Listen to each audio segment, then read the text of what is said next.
Salam Kerahiman. Hari ini 12 Januari. Kita akan baca dari diary nomor 299. Kita mulai ya. Dalam nama Bapa dan Putra dan Roh Kudus. Amin. 299. Misteri Jiwa, Vilnius 1934. Pada suatu hari, Bapa pengakuanku menyuruh aku menanyakan kepada Tuhan Yesus makna dari dua sinar yang ada di dalam gambar. Ketika itu aku menjawab, baik, aku akan menanyakannya kepada Tuhan. Dalam doa, aku mendengar suara ini dari dalam diriku. Kedua sinar itu melambangkan darah dan air. Sinar pucat melambangkan air yang menguduskan jiwa-jiwa. Sinar merah melambangkan darah yang memberikan kehidupan kepada jiwa-jiwa. Kedua sinar itu memancar dari lubuk kerahimanku ketika hatiku yang berada dalam sakratul maut disalib dibuka dengan tombak. Sinar-sinar itu melindungi jiwa-jiwa terhadap murka Bapakku. Berbahagialah orang yang bernaung dalam kedua sinar ini, karena tangan Allah yang adil tidak akan menyentuhnya. Aku ingin supaya hari Minggu pertama sesudah Paskah menjadi pesta kerahiman. 299. Itu terjadi di Vilnius pada tahun 1934. Dikatakan misteri jiwa. Setelah melihat gambar kerahiman ilahi, Pastor Sopocko minta pada Suster Faustina untuk tanya kepada Yesus apa arti dua sinar tersebut. Seperti kita tahu ya, dari hati Yesus yang Maha Rahim memancar dua sinar, warna merah dan warna pucat. Dan ini Pastor Sopocko ingin tahu apa maksud dari dua sinar tersebut.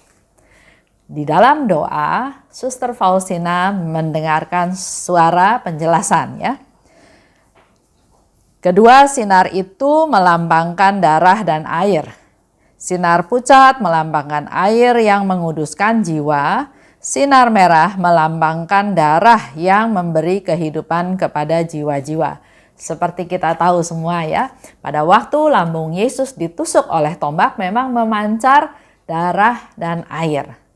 Darah melambangkan kehidupan baru kepada jiwa-jiwa, sedangkan air melambangkan kekudusan, menguduskan jiwa-jiwa. Dikatakan lebih lanjut oleh Yesus, kedua sinar itu memancar dari lubuk kerahimanku ketika hatiku yang berada dalam sakratul maut disalib dibuka oleh tombak ya. Jadi ini satu konfirmasi dari Yesus yang mengatakan bahwa sinar kerahiman itu memancar dari lubuk kerahimannya Tuhan, yaitu pada waktu hatinya ditusuk oleh tombak. Memancar dari lubuk kerahimanku.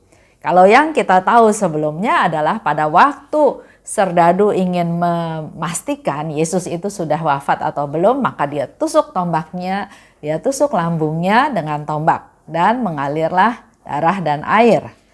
Di sini Yesus memberikan konfirmasi bahwa sinar-sinar kerahiman itu memancar dari lubuk kerahimanku. Kita bisa lihat ya, kerahiman Tuhan itu luar biasa. Bisa memakai sarana apa saja, situasi apa saja untuk mengalirkan, memberikan kerahimannya kepada kita semua.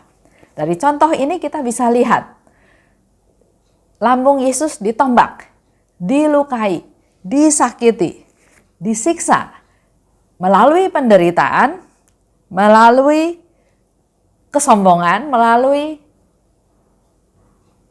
ulah kejahatan orang lain. Tapi Tuhan bisa pakai sarana itu untuk mengalirkan kerahimannya. Ada pertanyaan yang masuk ke saya ya. Dia tanya dengan situasi tahun 2021 ini di mana pandemi masih terus belum kelihatan akhirnya, apakah kerahiman Tuhan sudah tidak ada? Justru dalam hal ini kita menjadi lebih tahu dan sadar bahwa kerahimannya Tuhan itu bagai samudra yang luas yang tidak ada batasnya. Dan ingat satu hal, pada waktu Suster Faustina masuk ke dalam biara dan waktu dia mau meninggalkan biara, Yesus bilang, melalui engkau aku akan memberikan banyak rahmat. Jadi Yesus butuh sarana untuk melimpahkan rahmat dan belas kasih-Nya. Dan ada juga kata-kata yang lain, semakin besar dosa orang itu, semakin dia berhak atas kerahiman Tuhan. Semakin keadaan dunia yang seperti sekarang ini, semakin kerahiman Tuhan itu dicurahkan, dilimpahkan, diberikan kepada kita semua.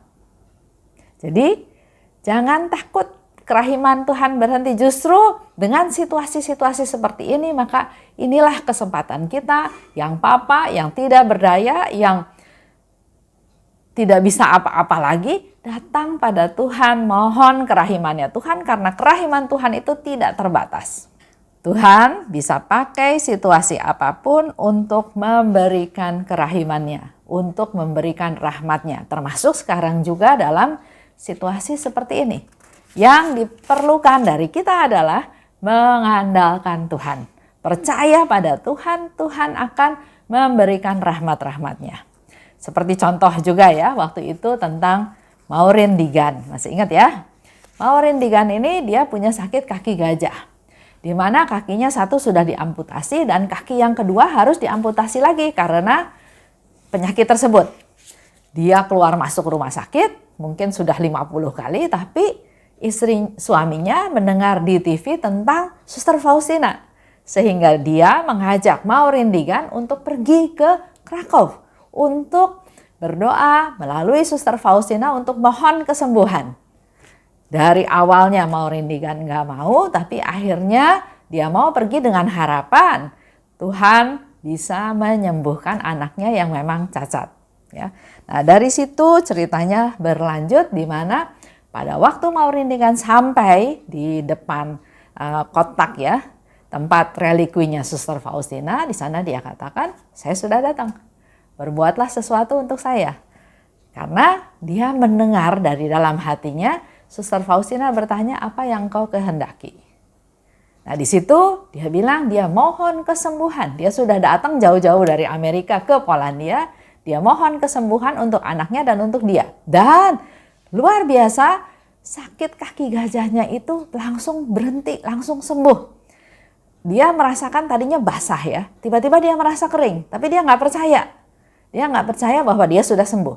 Besoknya dia datang lagi, dia berdoa lagi dan memang betul-betul dia mengalami kesembuhan.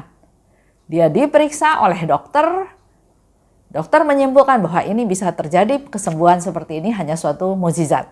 Kemudian diproseslah oleh satu tim dari Vatikan dan memang diakui melalui doa kepada Santa Faustina, doa kepada Faustina ya, waktu itu belum Santa, doa kepada Faustina di mana Maureen Digan mengalami kesembuhan dari sakit penyakit tersebut.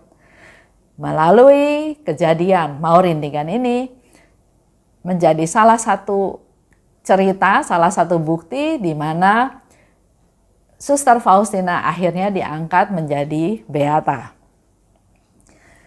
Sinar-sinar itu melindungi jiwa-jiwa terhadap murka Bapakku.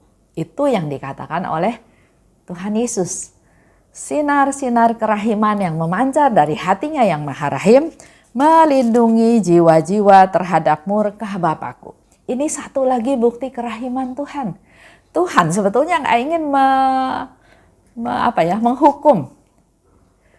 Allah murka karena dosa manusia, tapi melalui sinar kerahiman ini Yesus memberitahukan lagi tentang kerahiman Tuhan di mana melalui sinar-sinar ini jiwa-jiwa tersebut dilindungi terhadap murka Bapakku. Dan selanjutnya Yesus katakan, berbahagialah orang yang bernaung dalam kedua sinar ini, karena tangan Allah yang adil tidak akan menyentuhnya. satu janji, satu konfirmasi, satu penghiburan dari Tuhan Yesus betapa Dia memberikan kerahimannya kepada kita semua. Kita minta Tuhan untuk terus-menerus menyelubungi kita, membenamkan kita dalam lautan kerahiman Tuhan, dalam sinar-sinar kerahiman Tuhan, supaya Tuhan melindungi kita dan tidak disentuh oleh tangan Allah yang adil.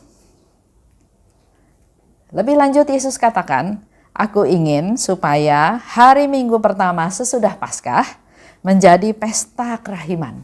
Dia minta supaya 1 minggu setelah Paskah jadi pesta kerahiman. Bukan untuk pesta hura-hura, tapi karena melalui pesta tersebut, Yesus pakai sarana pesta kerahiman ilahi itu untuk memberikan rahmat yang betul-betul dibutuhkan oleh manusia, yaitu memberikan rahmat penghapusan dosa dan hukuman, memberikan indulgensi penuh untuk kita manusia berdosa. Itu aja untuk hari ini. Kita masuk ya dalam doa. Dalam nama Bapa dan Putra dan Roh Kudus, amin.